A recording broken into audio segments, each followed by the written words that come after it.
SEO Social Science YouTube channel, your study guide.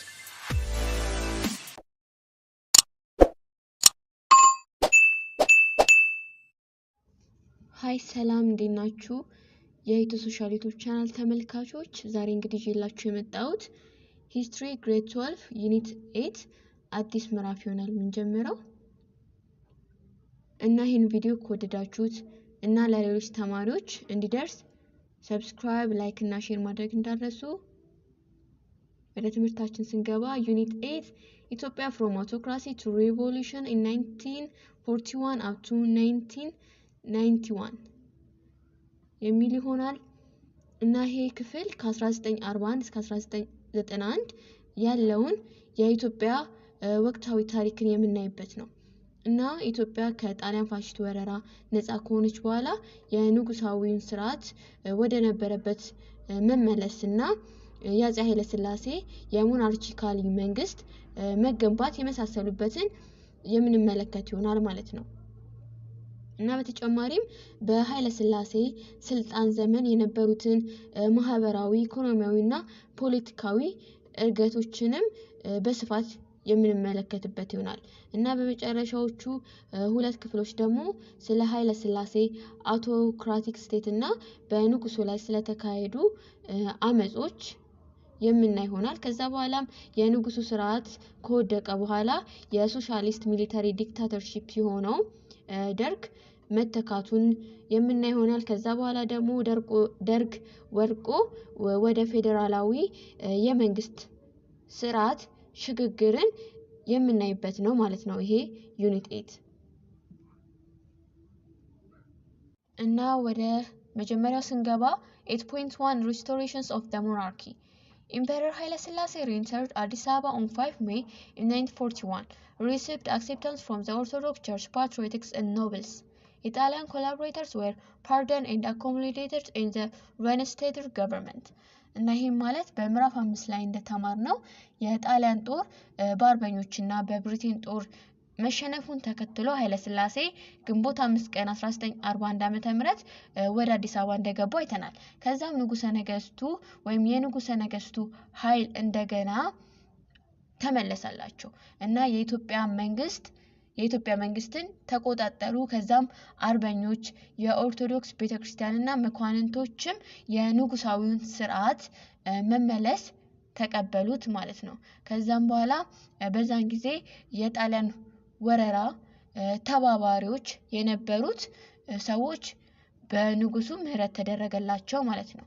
እናም ከዛም በኋላ በተመለሰው መንግስት ውስጥ መጠለያም ተደረገላቸው። ብሪቲሽ ዶሚኔሽን ስለ ብሪቴን አገዛዝ ስናይ ኢጣሊያን ኢስት አፍሪካ ኢንክሉዲንግ ኢትዮጵያ was regarded as occupied enemy territory administration or OETA of Britain. In Ethiopia, Britain particularly shared power with the emperor. እና ስለ ብሪቴን አገዛዝ ስንመለከት በዛን ጊዜ የኃይለ ሥላሴ ስልጣን በብሪቴን ወታደራዊ አስተዳደር የተገደበ ነበርና ብሪቴኖች በእነሱ ቁጥጥር ስር የነበረችውን ኢትዮጵያን ጨምሮ መላውን የጣሊያን ኢስት አፍሪካን እንደ ኦኩፓይድ ኢነሚ ቴሪቶሪ ወይም ኦኤታ ይመለከቱ ነበርና በተጨማሪም በኢትዮጵያ ጉዳይ ደግሞ ብሪቴኖች ከአፄ ኃይለ ሥላሴ ጋር የመንግስትን ስልጣን ተጋርተው ወይም ተካፍለው ነበር የሚያስተዳድሩት።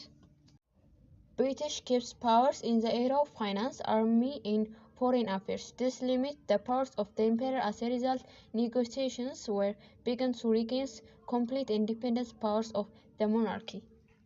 እና ቅድም እንዳልኩት ብሪቴኖች ገቨርንመንታል ፓወሩን ከኤምፓየሩ ጋር ነበር ሼር አድርገው የሚያስተዳድሩት አላለም እና ብሪቴኖች በእነሱ ስር የነበሩ ቦታዎች ፋይናንስ ላይ፣ አርሚ ላይ እና ፎሬን አፌርስ ላይ ያሉትን ስልጣን ለራሳቸው ይዘው ነበር ማለት ነው። እና ምንም እንኳን ይሄ አደረጃጀት ለአፄ ኃይለ ሥላሴ ወደ ገጠራማው አካባቢ ያሉትን አካባቢዎች ሰላምና መረጋጋት እንዲኖር አድርገውለት ነበር። ነገር ግን ኃይለ ሥላሴ ከብሪቴኖች ጋር ያላቸውን ግንኙነት መቆጣጠር ነበረባቸው። ምክንያቱም የንጉሰ ነገስቱን ሙሉ ስልጣን መልሰው ማግኘት ስለፈለጉ ነበር ማለት ነው። ስለዚህ ከብሪቴኖች ጋር ተነጋግረው ሁለት ወሳኝ ስምምነቶችን ተፈራረሙ ማለት ነው።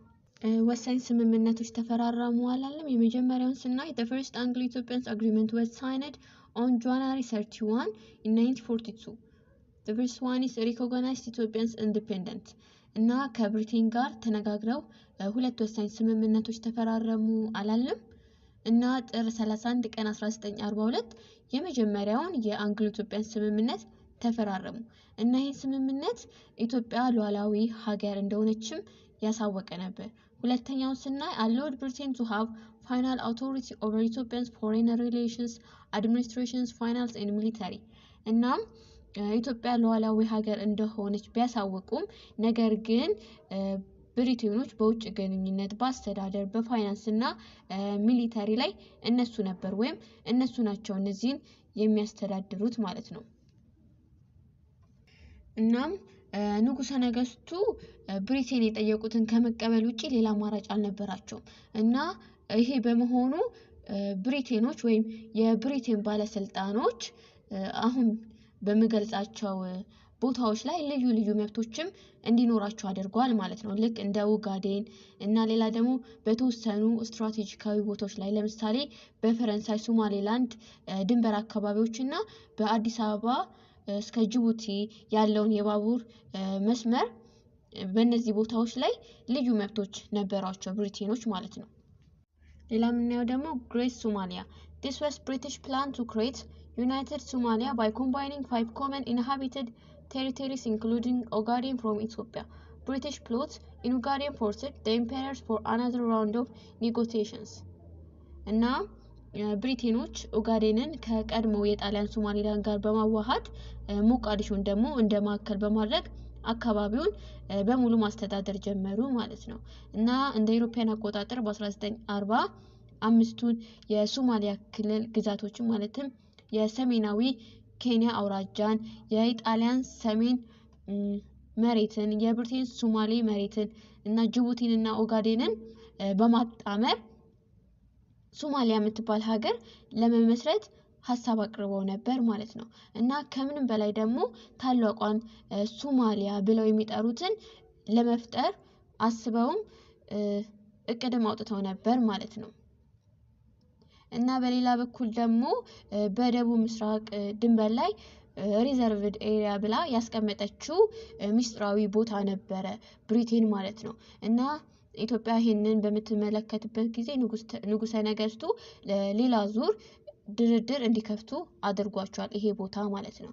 ሁለተኛው ስናይ the second Anglo-Ethiopian agreement was signed on December 1948.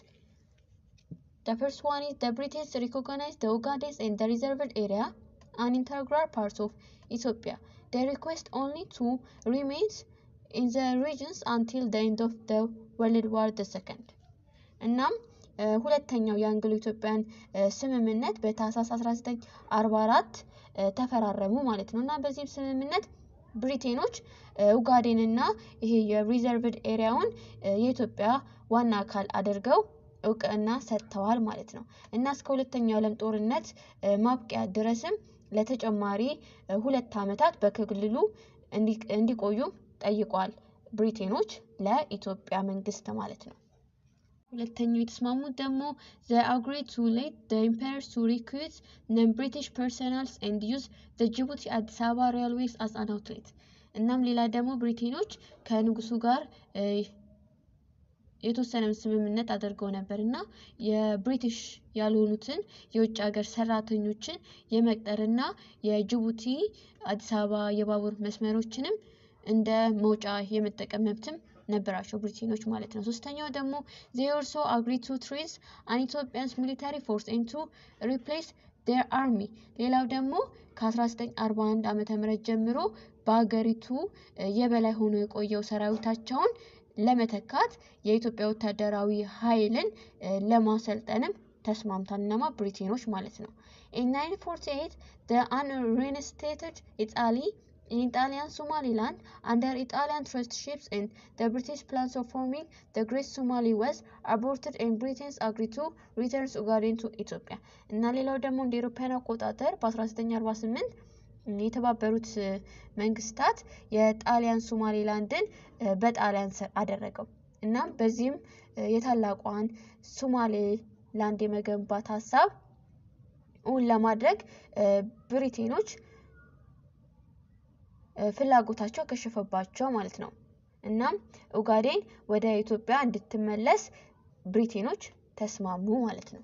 Skips the Haut grazing lands in reserved area stretching from the Haut to the borders of French Somaliland as part of British Somaliland እና ቅድም ኡጋዴን ወደ ኢትዮጵያ ተመለሰች አላለም። ከዛ ግን ይሄ የአውድን የግጦሽ መሬትና እንዲሁም ይሄ የሪዘርቭድ ኤሪያ በመባል የሚታወቀውን ከሀውት እስከ ፈረንሳይ ሶማሌላንድ ድንበር ያለውን ቦታ እንደ የብሪቴን ሶማሌላንድ አድርገው ያዙት ማለት ነው። ነገር ግን የኡጋዴን መመለስ ለአፄ ኃይለ ሥላሴ አንዱ የዲፕሎማሲ ድላቸው ነበር።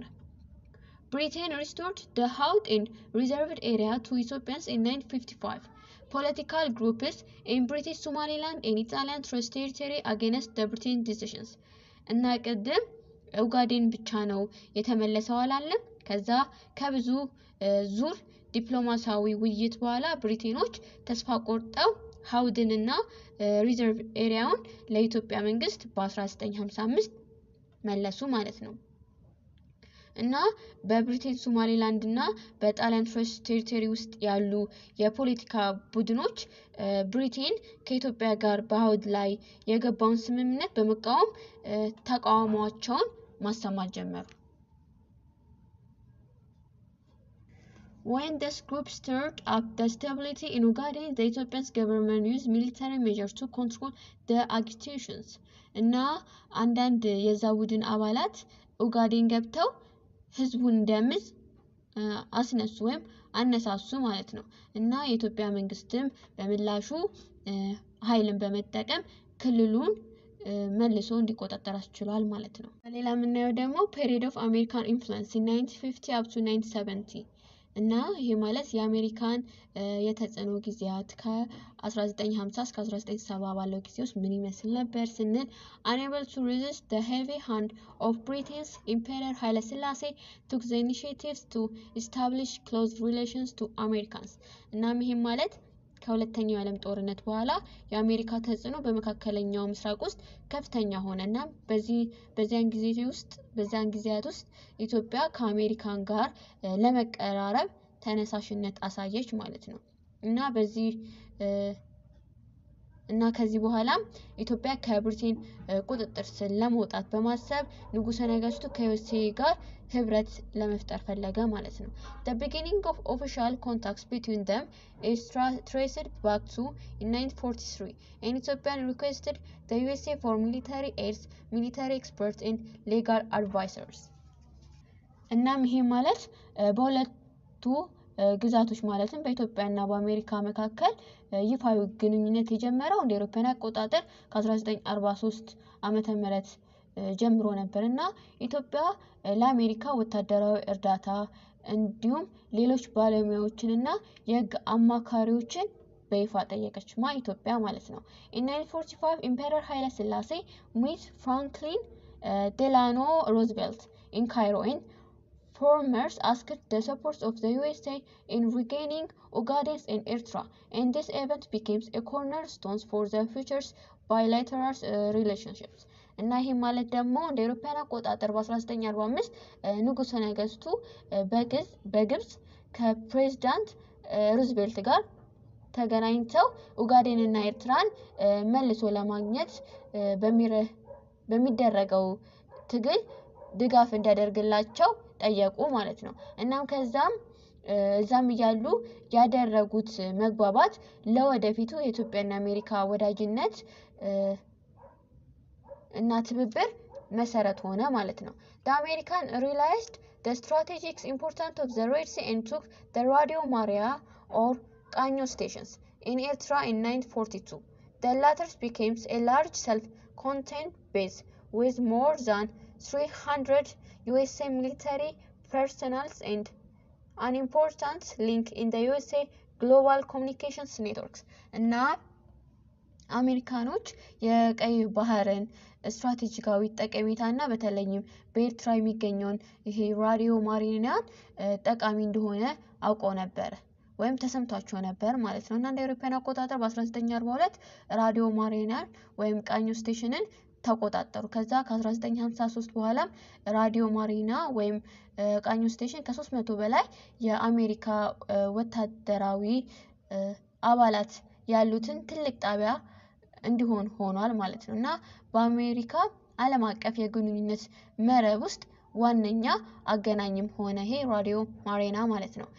Ethiopian stand in the Korean War convinced the Americans more during the Korean War in 1950-53. The emperor showed willingness to provide troops to fight under UN, which deployed chiefly American forces. እና ይህ ማለት በኮሪያ ጦርነት የኢትዮጵያ አቋም አሜሪካውያንን የበለጠ ያሳመነ ነበርና በኮሪያ ጦርነት ከ1950 እስከ 1953 ድረስ ንጉሠ ነገሥቱ በዩኤን ስር የሚዋጉ ወታደሮችን ለመስጠት ፈቃደኛ መሆናቸውን አሳውቀዋል ማለት ነው። ነገር ግን ዩኤን በዋናነት የአሜሪካን ኃይሎችን ነበር ያሰማራቸው ማለት ነው። እና የሰሜን ኮሪያ ዋነኛ ዓላማ የነበረው ሰሜን ኮሪያን ከደቡብ ኮሪያ ጋር አንድ ማድረግ ነበር በኮሙኒዝም ስርዓት ውስጥ ማለት ነው። እና የተባበሩት መንግስታት ድርጅት ለደቡብ ኮሪያ ወታደራዊ ድጋፍ ሰጠ እና ኢትዮጵያ በጦርነቱ መሳተፏ ከምዕራቡ ዓለም ጋር ፍላጎት እንዳላትም ማሳያ ነበር። እና አሜሪካ የኢትዮጵያን አቅም በመረዳት እንደ አጓራም እንድትቆጥራት ችሏል ማለት ነው፣ ወይም ልትወስዳት ትችላለች ማለት ነው። እና ከዛ በኋላም የኢትዮጵያና የኤርትራ ፌዴሬሽን ተቀባይነት አገኘ። ከዛም በኋላ የኢትዮጵያ መንግስት አሜሪካን ወታደራዊ ድጋፍ እንድትሰጣት አሳመነች ማለት ነው ኢትዮጵያ። October 1952, negotiations were held to regularize the status of the USA communications base by then the base was named the Kanyo Stations to commemorate the Ethiopian battalions that fought in Korea. ይህም ማለት በጥቅምት 1952 የአሜሪካን የግንኙነት መደበኛ ለማድረግ ድርድሮች ተካሂደዋል። ከዛም በኋላ ደግሞ ራዲዮ ማሪና ወደ ቃኙ ስቴሽን ተብሎ ስሙ ተቀየረ። ለምን ተቀየረ ስንል ያኔ በኮሪያ ጦርነት ጊዜ በግንቦት 22 ቀን 1952 የተመለሰውን የኢትዮጵያ ሻለቃን ለማስታወስ ነበረ ቃኙ ስቴሽን ተብሎ የተሰየመው ማለት ነው። እና ከዛ በኋላም ሁለቱ መንግስታት በ1952 የቃኘውን ጣቢያንና ሌሎች በኤርትራ የሚገኙ ተቋማትን የሚያስተዳድሩበት ስምምነት እስከ 1978 ድረስ ተፈራርመዋል ማለት ነው።